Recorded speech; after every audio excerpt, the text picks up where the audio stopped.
The mistake usually is not what ruins your authority, the overcorrection is. Every physiatrist has had the moment.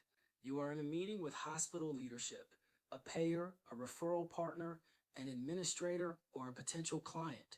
You say something that lands wrong. Maybe you ask about compensation too awkwardly. Maybe you challenge a workflow too sharply. Maybe you stumble while explaining your value. Maybe you start discussing reimbursement, medical director duties, or administrative time and suddenly feel the room tighten. Then panic enters the chat. You apologize, then explain, then apologize again. Then clarify the explanation of the apology. By the time you're done, the original misstep has become a full theatrical production. Broadway, but make it prior authorization.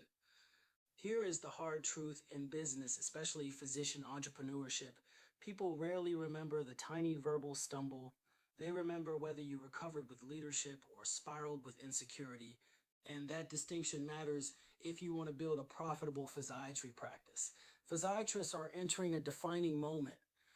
Demand is rising, the shortage is real, workloads are expanding, reimbursements are tightening, hospitals, SNFs, IRFs, home health groups, and post-acute networks need physician leaders who understand function, outcomes, throughput, documentation, and patient recovery.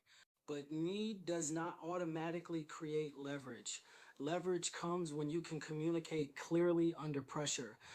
That is where many physicians struggle. Not because they lack intelligence. Physicians can memorize brachial plexus anatomy, manage complex spasticity, and explain neurogenic bowel without blinking, but ask them to discuss compensation, equity, collections, contract terms, or ownership. Suddenly, the room feels like a board exam with the worst lighting. The attached lesson gives us a powerful business principle. When you say the wrong thing, recover briefly and move forward. That came out wrong. Let me say it more clearly. That is it. Not 5 minutes of apology, not a TED talk about your intentions, not emotional self-flagellation disguised as professionalism. A brief, sincere correction protects your authority because it signals emotional control. It tells the room, I noticed the misstep, I corrected it, and we are moving forward. That is leadership. In practice ownership, this matters everywhere. When negotiating a medical director agreement, you may phrase something imperfectly. Recover and return to the value. That came out wrong. What I mean is that the compensation should reflect the actual administrative burden and measurable operational impact. When discussing reimbursement with a payer, do not panic if the first sentence feels clunky. Let me restate that more clearly. The current rate does not align with the complexity or outcomes this service delivers. When leading a team, if a comment lands harsher than intended, repair it simply. That sounded more critical than I intended. My goal is to improve the process, not assign blame. That kind of repair is healing. It keeps trust intact. It's hopeful. It allows the conversation to continue. It's helping. It moves everyone back toward the mission instead of trapping them in your embarrassment. Here is the deeper business lesson. Over-apologizing trains people to question your confidence. If you constantly soften your asks, bury your value, and explain your intentions until everyone needs coffee and a discharge summary, you unintentionally teach others that your position is negotiable before the negotiation even begins.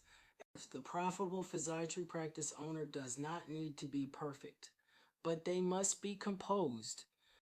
Because building a practice requires uncomfortable conversations, compensation, payer rates, referral expectations, staff accountability, collections, scope creep, leadership responsibilities, and equity. If every awkward moment sends you into apology mode, you will struggle to protect your margin, your mission, and your autonomy.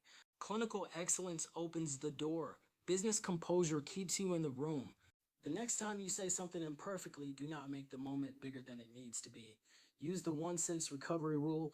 That came out wrong. Let me try again.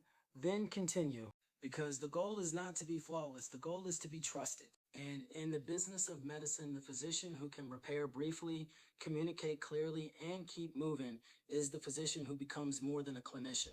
They become a leader. They become an owner. They become the guide other physiatrists are looking for.